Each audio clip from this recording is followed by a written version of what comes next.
Ek is besig met jou te deel oor die Onse Vader. En ons kom spesifiek vandag by daardie skrif in Matteus 6 vers 10, waar die Here Jesus dan hier sê vir die Vader, hy sê, laat u wil geskied, soos in die hemel, so ook op die aarde. Nou ek en jy vra baie keer, wat is die wil van die Here in 'n situasie? Ek sê altyd, gaan kyk na die perfekte toestand van die hemel. Jesus sê, dit wil hy ook op die aarde hê. Ons het nog nie die hemel op aarde nie, maar ons kan daarna streef deur die geloof.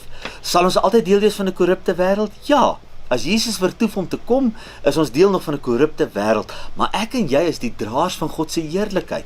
Daarom, as ons hierdie gebed bid en sê, laat u wil geskied, soos in die hemel, net so op die aarde, dan sê ons, Here, ons wil dit wat in die hemel is, ook hier graag op aarde hê. In die hemel is daar nie siek mense nie, so op die aarde kan ons daarna streef om vir siekes te bid, laat hulle gesond word. Word almal gesond? Nee. Net so in die hemel is daar nie mense wat depressief is nie, maar hier op aarde kan ons daarna streef deur die geloof om vir onsself en vir ander te bid, dat hulle uit depressie uitkom.